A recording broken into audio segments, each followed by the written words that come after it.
Dear students, welcome to the channel EduUp commerce classes.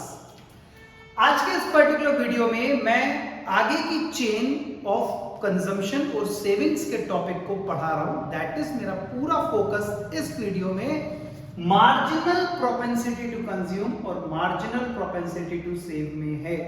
मैंने इसके पहले जो वीडियो बनाया था वो टॉपिक था average propensity to consume, average propensity to save. Students, ये टॉपिक क्यों उठाया मैंने, ये भी मैं क्लियर कर देता हूं। स्टूडेंट्स, एक्चुअली ये वाले टॉपिक को समझना आप लोगों के लिए जरूरी सिर्फ इसलिए है क्योंकि इस पर्टिकुलर टॉपिक से न्यूमेरिकल क्वेश्चंस करने में बहुत हेल्प मिलेगी। आपको आगे जो क्वेश्चंस करने हैं जिसके अंदर कंजम्पशन फंक्शन, सेविंग फंक्शन के न्यूमेरिकल बनते हैं, वो आपको एमपीसी एमपीएस से मिलकर ही बनते हैं। बहुत ध्यान से समझिएगा, मैं बहुत शॉर्ट में, बहुत प्रिसाइज फॉर्म में आपको बहुत ही अच्छे तरीके से इस कंसेप्ट को क्लियर करूंगा, तो प्लीज बने रहिए वीडियो में ध्यान से। टॉपिक है हमारा मार्जिनल प्रोपेंसिटी टू कंज्यूम, जिसको हम लोग शॉर्ट फॉर्म में एमपीसी कहते हैं, मार्जिनल प्रोपेंसिटी टू सेव, जिसको हम लोग एमपीएस कहते हैं। स्टूडेंट्स, आप लोगों ने 11th क्लास के माइक्रो इकोनॉमिक्स में कंसेप्ट पढ़ा होगा मार्जिनल। तो मार्जिनल वर्ड का मतलब हमारे इकोनॉमिक्स में होता क्या है? मार्जिनल वर्ड का मतलब होता है एडिशनल, वन एडिशनल। तो यानी कि मेरे एडिशनल इनकम के होने से, यानी कि मेरे इनकम में चेंज होने से, इनकम के बढ़ने से या गिरने से, सिमिलरली कंजम्पशन में क्या फर्क आएगा, सेविंग्स में क्या फर्क आएगा। तो टॉपिक को पढ़ते हैं।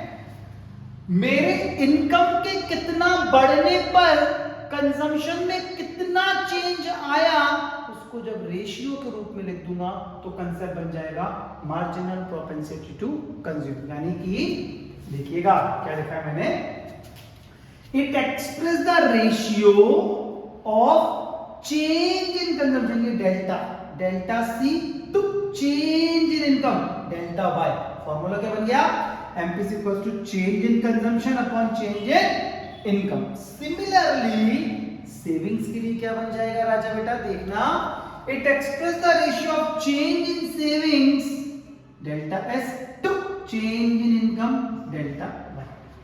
तो हम यहां पर क्या पढ़ रहे हैं? मार्जिनल शब्द हमको बता रहा है एडिशनल। मेरे इनकम के कितना चेंज होने पर कंजम्पशन में कितना चेंज आएगा, एमपीसी। इनकम के कितना चेंज होने पर सेविंग्स में कितना चेंज आएगा, एमपीएस। याद रखना, भूलना नहीं। चेंज की बात हो रही है, एक्चुअल एवरेज होता है, ये चेंज है, मार्जिनल कंसेप्ट है। देखिए थोड़ा समझना, इनकम या तो खाऊंगा या बचाऊंगा। ऐसे ही इनकम में चेंज आया, बढ़ गई, तो कंजम्पशन में भी चेंज आएगा, सेविंग में भी चेंज आएगा। ध्यान देना। अब मैं इन दोनों साइड को चेंज इन वाई से डिवाइड करता हूं। ये कट के 1 बन गया, इधर भी चेंज इन वाई लिख रहा हूं बेटा, इधर भी चेंज इन वाई लिख रहा हूं। इतने से टुकड़े को एमपीसी कहूंगा, इतने से टुकड़े को एमपीएस कहूंगा। मतलब 1 रुपए में से एमपीसी की वैल्यू माइनस करूंगा तो क्या मिलेगा, एमपीएस। 1 रुपए में से एमपीएस की वैल्यू माइनस करूंगा तो क्या मिलेगा, एमपीसी। ऑलवेज रिमेंबर जो मैंने एवरेज में भी बोला था, the sum total of income is always equal to consumption savings.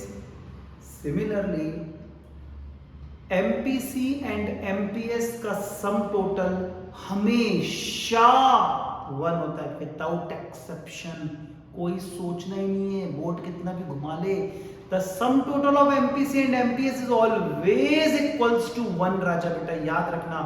मतलब हमेशा MPC और MPS का सम टोटल 1 ही मिलेगा।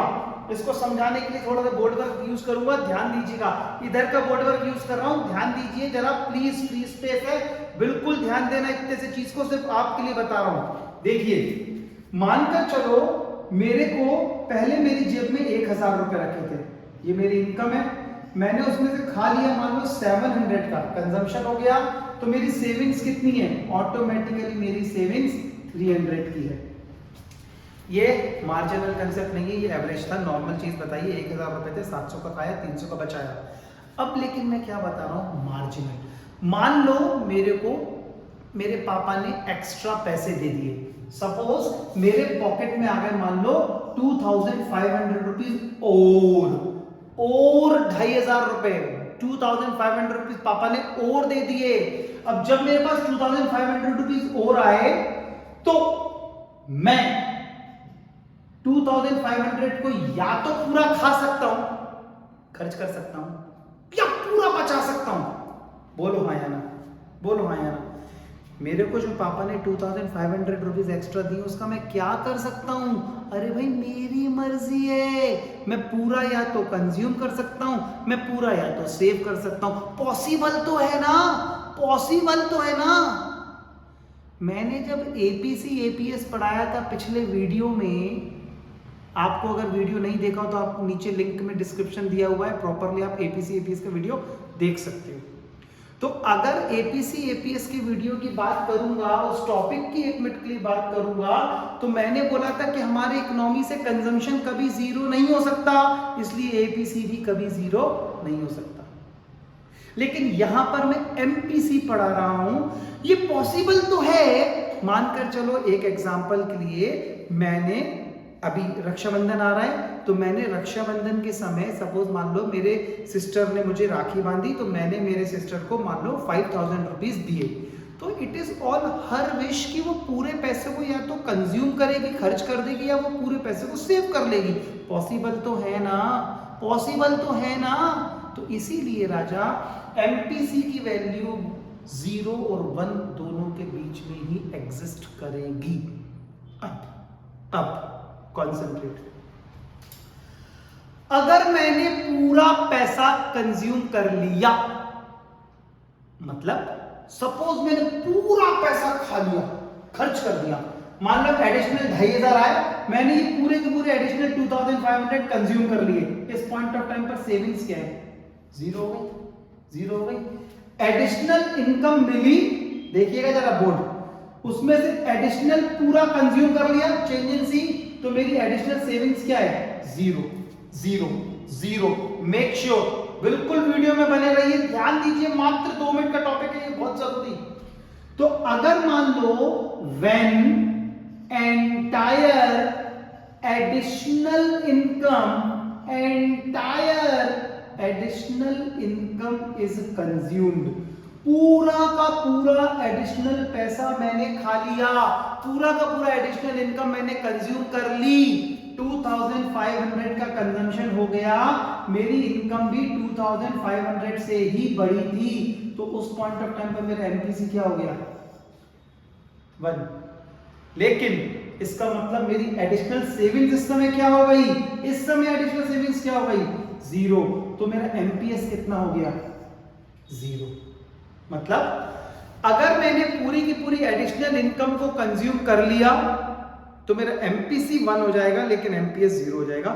लेकिन मैंने पूरी की पूरी एडिशनल इनकम को बचा लिया तो मेरा एमपीएस 1 हो जाएगा, एमपीसी 0 हो जाएगा।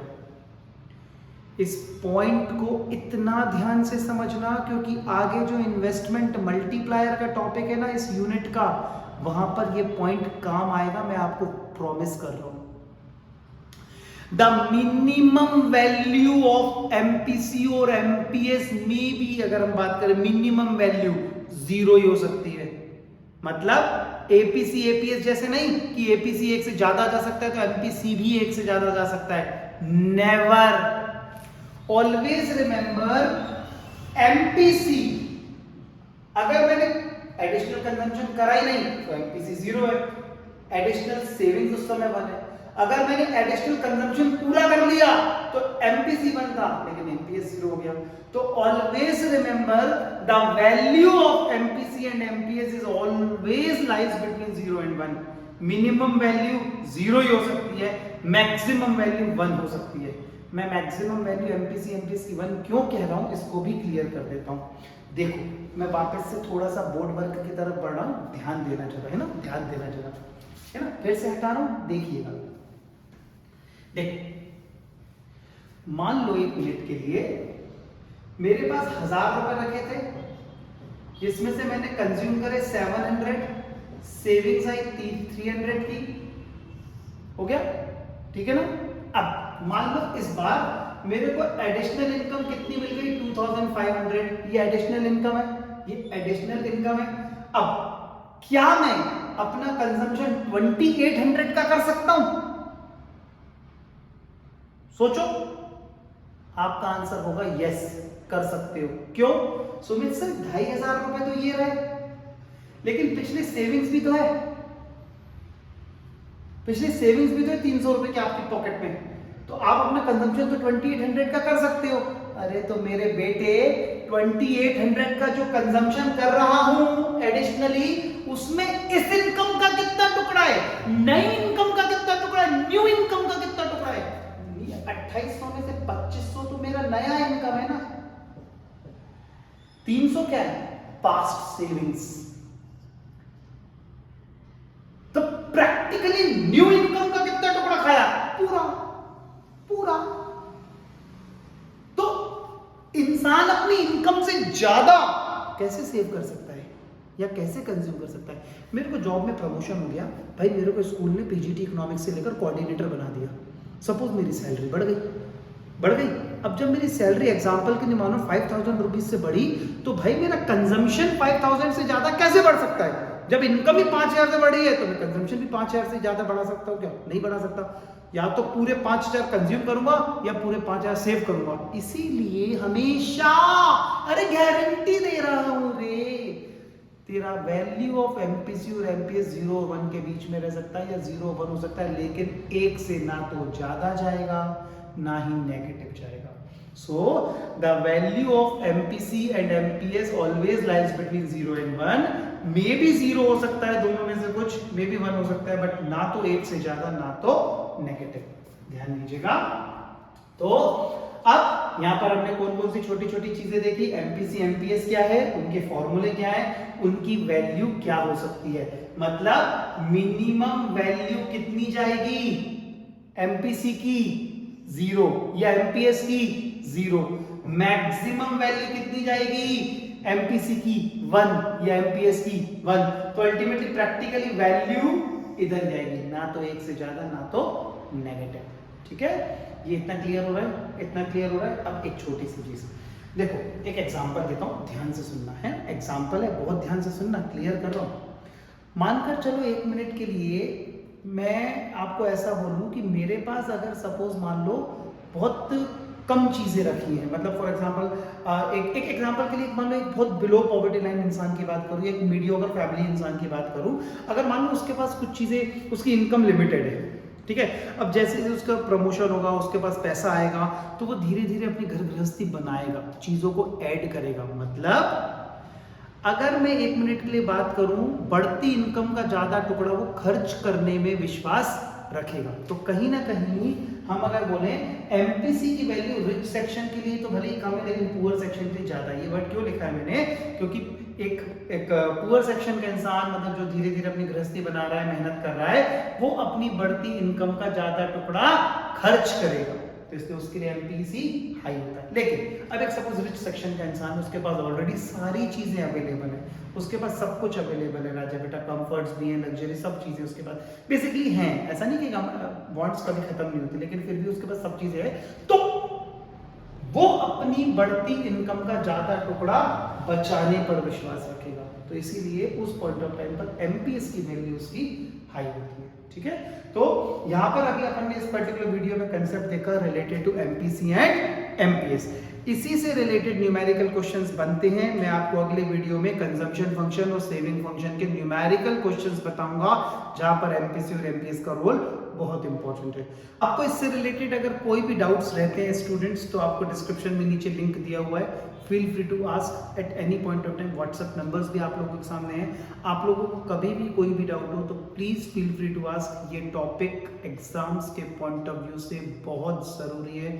Thanks and be a part of EduUp family. Thank you.